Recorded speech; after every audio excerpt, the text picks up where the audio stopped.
আসসালামু আলাইকুম প্রিয় দর্শক, সবাইকে নুরিন কুক থেকে স্বাগতম জানাচ্ছি। আজ আমি আপনাদের কাছে নিয়ে আসলাম গরু মাংস রান্নার রেসিপি। আর যারা এখন আমার চ্যানেলটি সাবস্ক্রাইব করেনি, প্লিজ সাবস্ক্রাইব করে বেল বাটনটি ক্লিক করে দেবেন। এতে করে আমি যখনই কোনো নতুন ভিডিও আপলোড করব, সাথে সাথে আপনাদের নোটিফিকেশনে চলে যাবে। আমি এখানে 5টা মিডিয়াম সাইজের পেঁয়াজ কুচি করে নেব এখন। আর আমি 600 গ্রাম মাংস নিয়েছি, মাংসটাকে কেটে ধুয়ে নিয়েছি।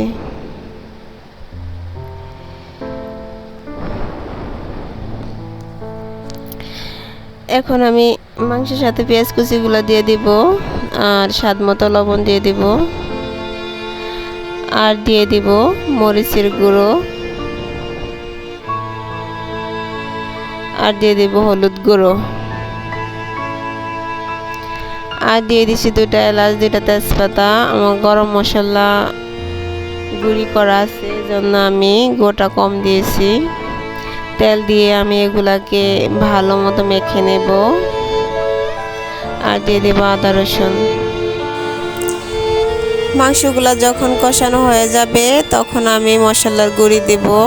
এখন কোনো মশলার গুঁড়ি দিইনি। আমি একটু পানি দিয়ে এখন ডেকে বসিয়ে দিব মাংসটা চুলায়।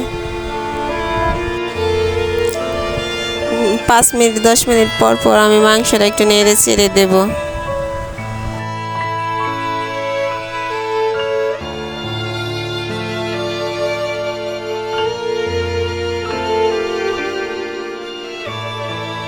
মাংসটা এখন কষানো হয়ে গেছে, আমি এখন মশলার গুঁড়োগুলো দিয়ে দেব।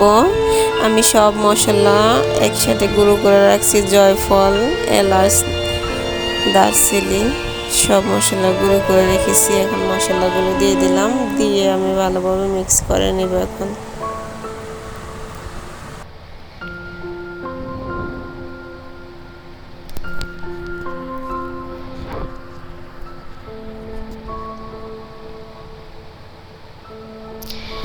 এখন আমি মাংসটা কষানো হয়ে গেছে, এখন আমি পানি দিয়ে দেব।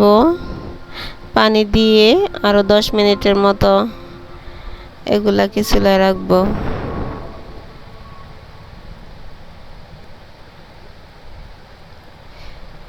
দশ মিনিট পরে এসে আমি আবার একটু নেড়ে চেড়ে চুলাটা কমিয়ে আমি রেখে দেব আরও 10 মিনিট, যাতে মাংসটা ভালোভাবে সিদ্ধ হয়।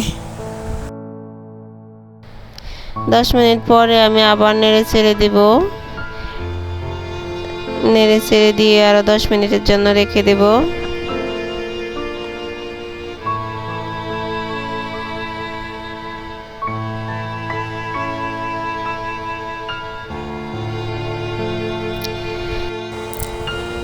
মাংসটা এখন সিদ্ধ হয়ে গেছে, আমি এখন চুলাটা অফ করে দেব।